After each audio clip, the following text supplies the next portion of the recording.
I'm Michaela Mulroe. I'm just kind of an outgoing person. I have been involved with the community.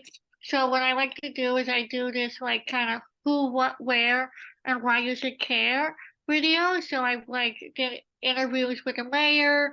I've done interviews with like other people like Lauren Gage with the special education system. I was born with Treacher Collins.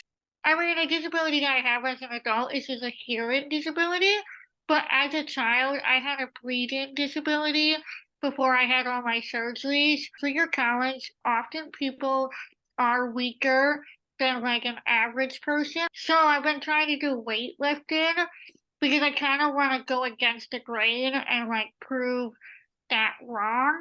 So that's kind of what I'm working on now. So the blog is the cost of special privileges, and it's essentially my experience and my perspective of how I observed other students who had disabilities, and unfortunately, they were like given privileges as a kid, like to do fun stuff and not get the curriculum that everybody else got. In the long run, we're not equipped to, be independent. And that's something that I think we need to focus on in the education system, but also in society as a whole. I feel like a lot of people sympathize or feel bad for people who can't, maybe walk like they can or speak like they can and have these assumption that they're not able when they are. My first series in the blog speaks about the shopping cart. So in preschool, I was doing a shopping cart. So there was this me and my best friend, Mhm. and we were given the opportunity to go shop around the school, while the rest of the students stayed in class and they never did the shopping cart. It was just me and my best friend. And my best friend who was also identified as special needs later on. My dad saw it one day when he picked me up and he put a stop to it for me. He's like, no, I want my daughter to be in class like everyone else. While my friend, they kind of, in my opinion, enabled her and like kind of just regressed where she could have gone. And unfortunately, now is not independent as an adult.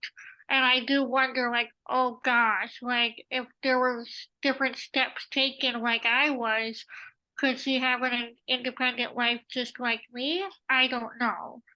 It was always a battle. My teachers never knew where to put me. Until third grade, because I missed so much school with my surgeries, I was in a special ed class. But then I actually ended up having one-on-one with an assistant teacher. I would have the opportunity to be in a like special ed group, but then the opportunity to be in a full group, and then the opportunity of one-on-one. And I was just always like kind of going around in circles until high school. So when I came to the big group, it was like I was a guest almost. And they would always treat me like, "Oh, wait, don't worry, Michaela, you can do that." And it was like kind of condescending, and I think they meant it in the nicest way. I mean, they were just being really nice, like classmates, but it came off as like they were very protective of me, which was very odd because I was like, dude, I'm like the same just as you. And I was an after school teacher and like I was like seeing the same habits and hearing the same thing. Like I would have a student who had ADHD like come to me and say, "Hey, guess what my teacher gave me?" And he showed me candy, and I was like, "Oh, did everybody get candy?" He's like, "No, just me." And when it's like that isolation, it really like just got me really frustrated. A lot of people really freeze up and they don't know what to do with someone who may look different or speak differently or walk differently. I feel like in the workforce, special needs people or people with disabilities are used to do very miscellaneous and very tedious jobs.